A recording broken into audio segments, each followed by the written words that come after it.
रमणीय हिमालय की तलहटी में बसा हुआ था एक छोटा सा गांव जिसका नाम था शांतिपुर।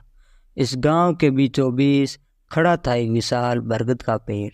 इसकी जड़ें गांव की धरती को पकड़े हुए थी। इसकी शाखाएं इतनी फैली हुई थी कि मानो आकाश को छू रही हो। सदियों पुराना ये पेड़ गांव के लोगों के लिए पूजनीय था। वे इसकी छाया में बैठकर कहानियां सुनते थे। बच्चे पेड़ के नीचे खेलते कूदते और पक्षी इसकी शाखाओं पर मधुर गीत गाते। लेकिन इस पेड़ से जुड़ी एक रहस्यमय कहानी भी थी।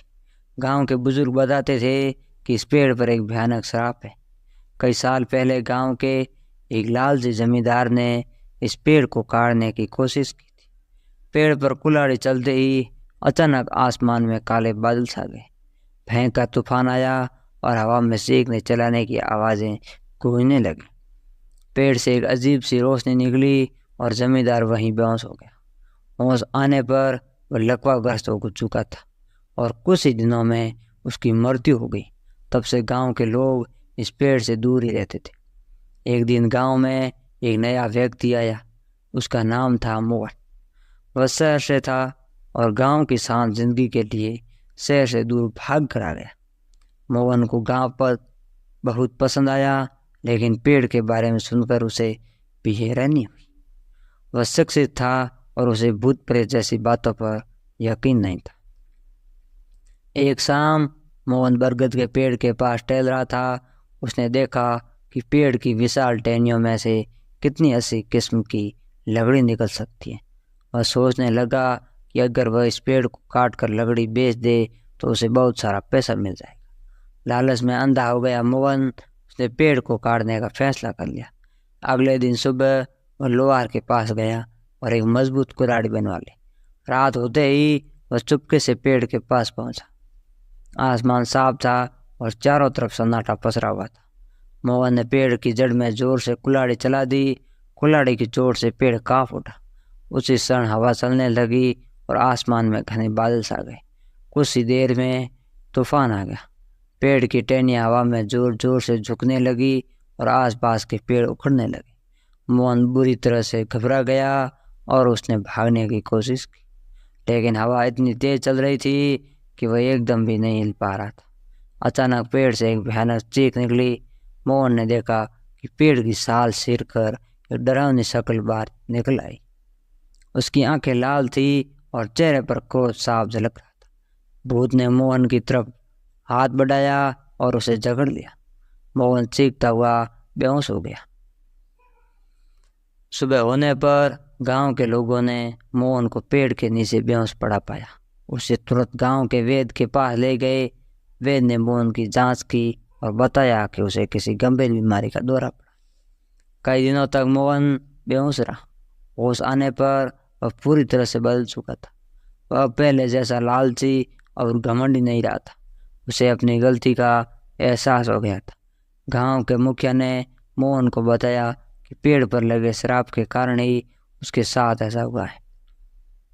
मोहन ने गांव वालों से माफ़ी मांगी और वादा किया कि वह पेड़ को कभी नुकसान नहीं पहुंचाएगा। धीरे धीरे मोहन स्वस्थ हो गया। गांव के लोग उसकी मदद करते थे। वह गांव में ही रहने लगा और पेड़ की सेवा करने लगा। कुछ सालों बाद मोहन गांव का एक सम्मानित व्यक्ति बन गया। गांव के लोग उसे प्यार से देखते थे। ये कहानी हमें सिखाती है कि लालच कभी भी अच्छी चीज़ नहीं होती। दूसरों का हक छीनने की कोशिश करने से कभी सुख नहीं मिलता। हमें प्रकृति का सम्मान करना चाहिए और लालच में बहकर गलत काम नहीं करना चाहिए। गांव में मोहन के साथ हुई घटना के बाद पेड़ को लेकर लोगों में और भी ज़्यादा श्रद्धा हो गई। गांव से लोग हर साल बरगद के पेड़ की पूजा करते और उसके नीचे मेला लगता और दूर दूर से लोग इस पूजा में शामिल होने आते। कुछ समय बाद एक अकाल पड़ा और आसपास के इलाकों में बारिश नहीं होती।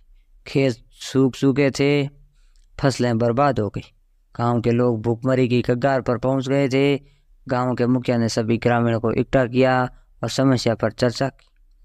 किसी के पास कोई उपाय नहीं सूझ रहा था कि तभी गांव के सबसे बुजुर्ग व्यक्ति ने बताया शायद उनकी पुरानी पीढ़ी की कहानी उनकी मदद कर सकती। तो मुखिया ने कहा, बताओ वो क्या कहानी है। तो बुजुर्ग ने बताया कि कई साल पहले भी इसी तरह का अकाल पड़ा था। गांव के लोगों ने बरगद के पेड़ की पूजा की थी और पेड़ के नीचे एक खास मंत्र का जाप किया।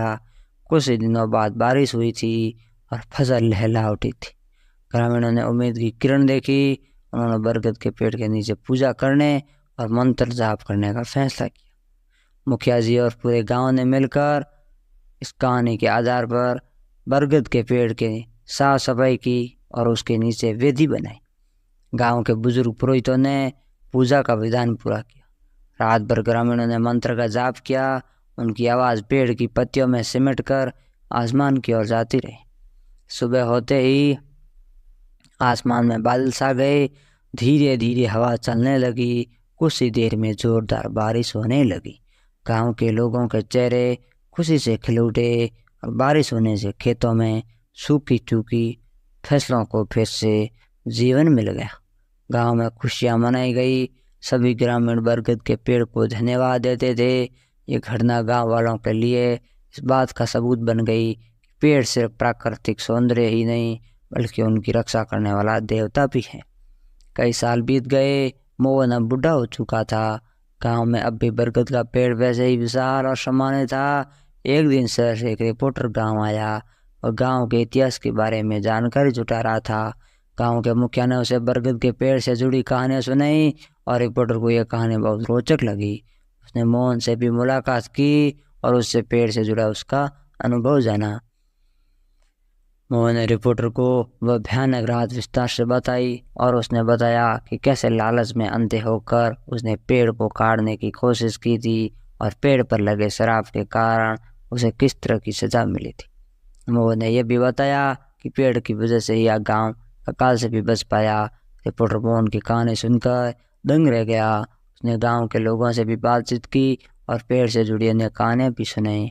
वापस जाते वक्त रिपोर्टर ने अखबार में बरगद के पेड़ और उससे जुड़ी कहानियों पर एक लंबा लेख लिखा। यह लेख पूरे देश में चर्चा का विषय बन गया। लोग इस पेड़ के बारे में जानने के लिए उत्सुक हो गए। कुछ समय बाद ही दूर दूर से लोग इस चमत्कारी पेड़ को देखने के लिए गांव आने लगे। गांव में पर्यटन बढ़ गया और गांव के लोगों को इससे रोजगार के नए अवसर मिले। कुछ सालों बाद बरगद के पेड़ के आसपास एक पार्क बना दिया गया। पेड़ को सुरक्षित करने के लिए लोहे की जाली लगाई गई। गांव के युवाओं ने मिलकर पेड़ के आसपास साफ सफाई की व्यवस्था बनाई और पर्यटकों के लिए गांव के लोग स्थानीय हस्तशिल्प की दुकानें लगने लगी। गांव में एक छोटा होटल भी खुल गया। श्रापित पेड़ अब गांव की पहचान बन चुका था। यह पेड़ सिर्फ गांव वालों की आस्था का केंद्र ही नहीं रहा बल्कि उनकी आर्थिक का सहारा भी बन गया। ये कहानी हमें ये सीख देती हैं कि प्रकृति का सम्मान करने से हमें कई फायदे मिलते हैं। पेड़ पौधे न सिर्फ पर्यावरण का शुद्ध रखते हैं बल्कि रोजगार के अवसर भी पैदा कर सकते हैं। हमें पेड़ों को काटने के बजाय उनका संरक्षण करना चाहिए। और इस कहानी से ये भी सीख मिलती है कि प्रकृति का सम्मान करना कितना ज़रूरी है। पेड़ पौधे न सिर्फ हमें स्वच्छ हवा देते हैं बल्कि वो हमारे जीवन का आधार भी हैं। हमें पेड़ों को ना काटना चाहिए, उनकी रक्षा करनी चाहिए। तो ये कहानी थी श्रापित पेड़ की, जिसने भले ही मोहन को सबक सिखाया था लेकिन असल में वो गांव वालों के लिए एक रक्षक और आशीर्वाद देने वाला देवता बन गया। आपको ये कहानी कैसी लगी कमेंट में ज़रूर बताइए। पेड़ों से जुड़ी ऐसी और कहानियों के सुनने के लिए हमारे चैनल नब्सा नैरेटिव्स हिंदी को सब्सक्राइब करें और बेल आइकन को ज़रूर दबाएं। Thank you for watching.